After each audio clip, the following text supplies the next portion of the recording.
আউযুবিল্লাহি মিনাশ শাইতানির রাজিম বিসমিল্লাহির রহমানির রহিম। বাড়িতে তালিম, দিন ইসলামের চর্চা। তালিম কাকে বলা হয়?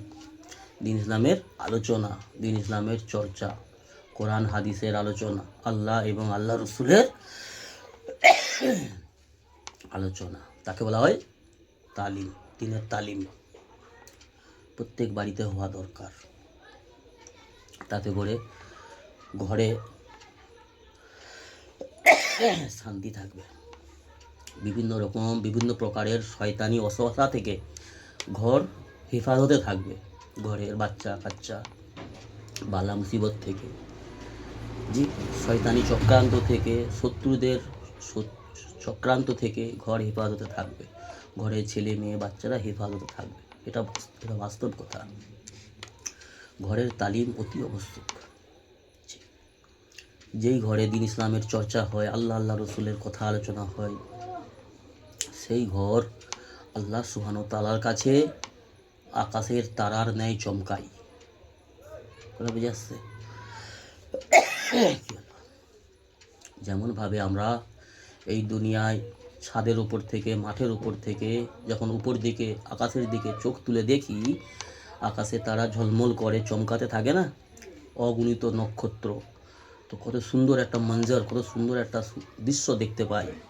তেমনইভাবে এই পৃথিবীতে যে সমস্ত ঘরে দিন ইসলামের চর্চা হয়, আল্লাহ রসুলের কথা আলোচনা হয়, কোরআন হাদিসের কথা, জান্নাতের কথা, জাহান্নামের কথা আলোচনা হয়, এই সমস্ত ঘরগুলি আল্লাহ সুবহানাহু ওয়া তাআলার কাছে এবং আসমানের ফেরেশতাদের কাছে ওরকম আসমানের নক্ষত্রের মতন চমকায়। ওনাদের কাছে সুন্দর অদৃশ্য লাগে, ভালো লাগে।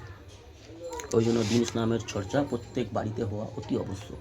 রোজানা বেশিক্ষণ না হলেও 20 মিনিট, আধ ঘন্টা, 20 মিনিট, আধ ঘন্টা। শোনো, তিরমিজি শরীফের হাদিস কি বলছেন?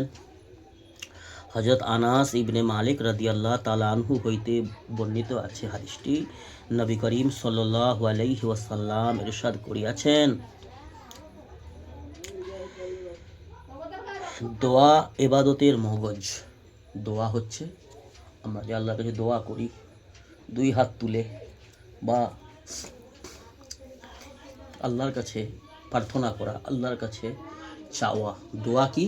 আল্লাহর কাছে চাওয়া। কি চাওয়া?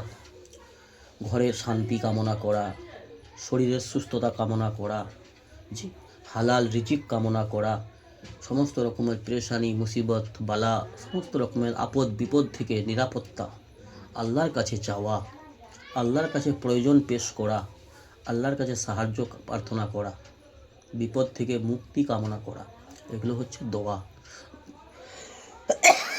দোয়া হচ্ছে ইবাদতের মগজ। যেমন মানুষের শরীরে, মানুষের জিসম বডিতে ব্রেন থাকে মগজ। ব্রেনের দ্বারাই মানুষ সব কিছু চিন্তা চেতনা করে, ভালো মন্দ বিচার করে কাজ করে। যেমন ইবাদত আল্লাহর আদেশ হুকুম, আর ইবাদতগুলো আল্লাহর কাছে গ্রহণযোগ্য করার জন্য, কবুলিয়াতের যোগ্য করার জন্য আল্লাহর কাছে বিনয়ের সহিত আল্লাহর কাছে সাহায্য প্রার্থনা করা, প্রয়োজন পেশ করা, একে বলা হয় দোয়া। তো কি বললেন? রাসূলুল্লাহ সাল্লাল্লাহু আলাইহি ওয়াসাল্লাম বলিয়াছেন, দোয়া ইবাদতের মগজ। ঠিক আছে?